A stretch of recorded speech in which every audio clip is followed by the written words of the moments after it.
Hi everybody, Dan here. If you've been following the channel, you know that I just recently bought a Telecaster.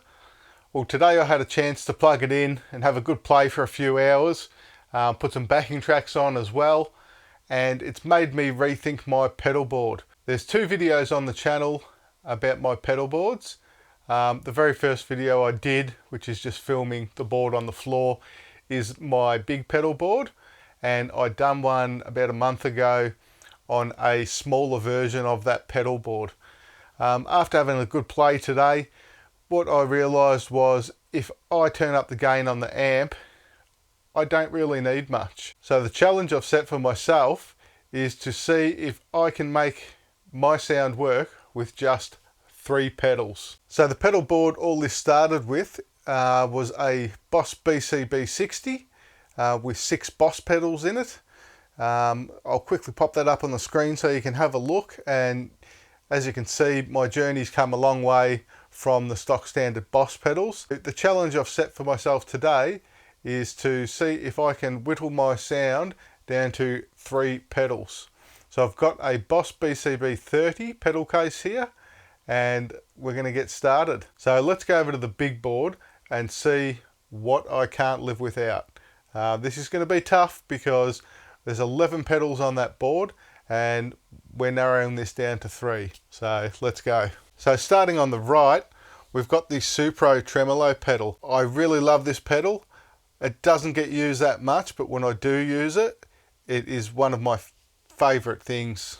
The Greer light speed I feed into the shanks to get myself a bit more overdrive. It's really neutral sounding. It doesn't color the tone. The Phase 90 is something that comes because I'm an avid Pink Floyd fan. I'm not a huge chorus fan, I'm more of a blues guy, but I love Stone Temple Pilots, and whether this is a correct effect or not, I find setting this halfway and playing some of those Pilot songs gives me a really cool effect. So next is the Analog Man, the ARD-X20. Now this thing is amazing, and I can tell you right now, if this fit in the BCB30, it would be going on there.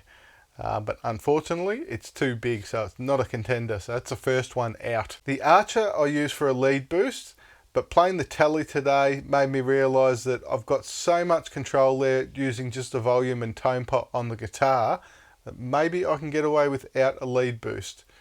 Especially if I'm running the gain higher on the Victory. The shanks we've spoken about is my core overdrive on this board, and the BB preamp is my Plexi tone. The Muffaletta is obviously a Big Muff clone, once again Pink Floyd, Dave Gilmour. It's basically there so I can play comfortably numb. Same with the JHS Pink Panther. Okay, so that was the pedals on the board. Now comes the hard bit. The first pedal, and it's going to be a tuner. So there's our second pedal, the Supro. And one more pedal. Well, I need a delay. The amp's got reverb on it. I think I'm going to go back to my first rendition of this pedal board extravaganza and go with the Boss DM2. So there we have it. I've even surprised myself here. So I guess all that's left to do is to plug it in and see what it sounds like. Okay, so this is how I used to have the amp set with the big pedal board. So obviously the volume control on the left is the gain control, and that gives me a nice clean sound to run the drive pedals into.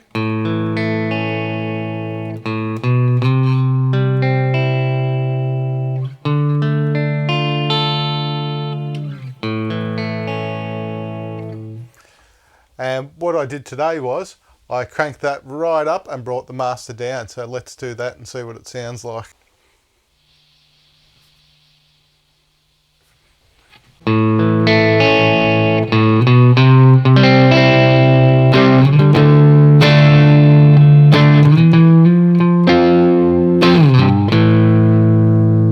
Over to the bridge position, I've got plenty of gain happening.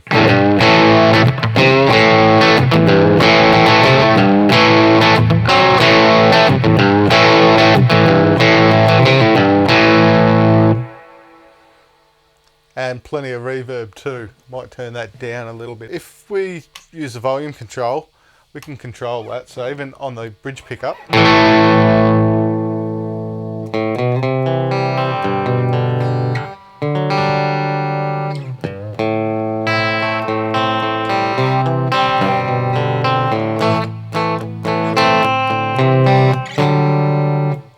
both pickups.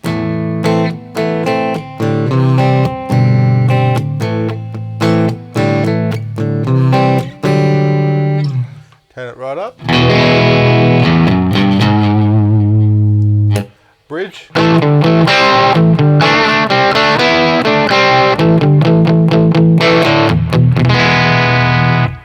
Cool, I'm liking it. Got the delay pedal set up just for a short slap back.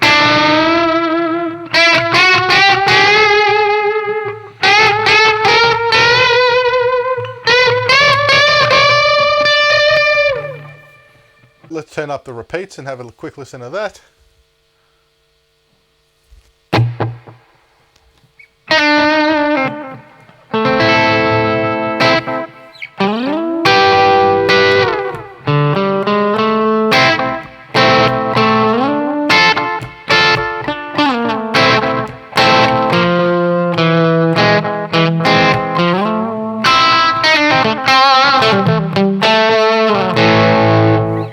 And the Supro.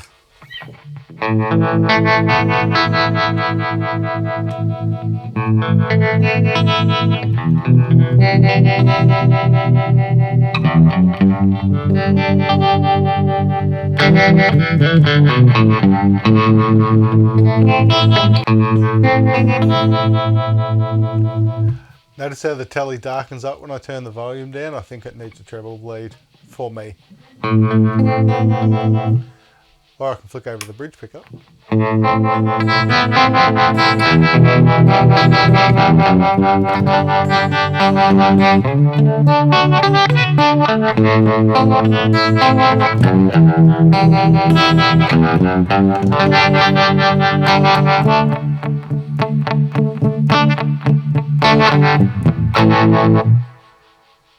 I like it.